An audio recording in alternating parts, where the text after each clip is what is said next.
My name is Owen Rockwell. I am the Director of Music for the Department of Dance at Belhaven University. I manage musicians and accompanists here. I'm also the Director of the International Center for Musicianship in Dance.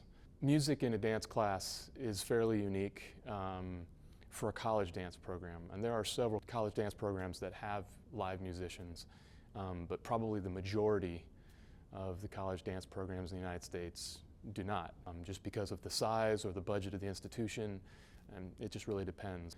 It's not unusual, but I think most people would prefer to have live musicians if they had access. So at this point we have several pianists and several percussionists. We have a pianist who also doubles on cello. One of our pianists also plays some percussion. Myself, I use electronic sounds through a program called Ableton Live, and I use a MIDI keyboard, and I do what's called looping, which is where I play phrases and they loop over and over again, and then I can play other instruments along with it and record those or play those live. So we have a lot of different types of music happening, and everything from classical music to jazz to completely improvised to non-Western, African, Latin American, Indian kind of music.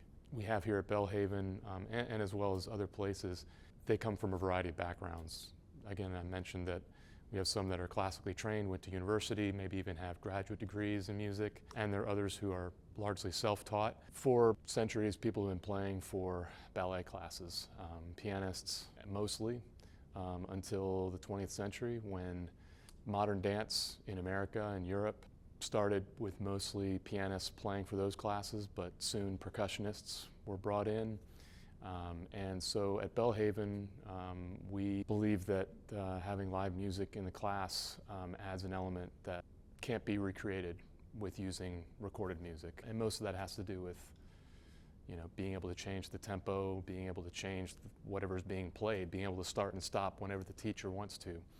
And then beyond that, offering educational insight for the dancers so they know about what they're hearing in the music and how to become active listeners and really engage. Technique classes is normally where you see musicians being employed, where the dancers are refining their skills as either ballerina or as a modern dancer, jazz and tap classes. This is not working for performance, this is just working daily, getting their daily workouts. That being said, oftentimes those same musicians are asked to then create compositions that are then set to choreography. And so it's very common to have that collaboration between dancers and musicians because it gives musicians a vehicle to get their music to an audience, and it offers the dancers the ability to have completely original music, which is really important for when you're dealing with music you can continue to use going forward that doesn't have copyright limitations and that sort of thing. Historically, oftentimes dance teachers will also be teaching either through singing or with an instrument of their own. That's a pretty common practice. And so I think, and it's largely viewed by the community of dancers and dance teachers that having live music is preferred because it's so customizable.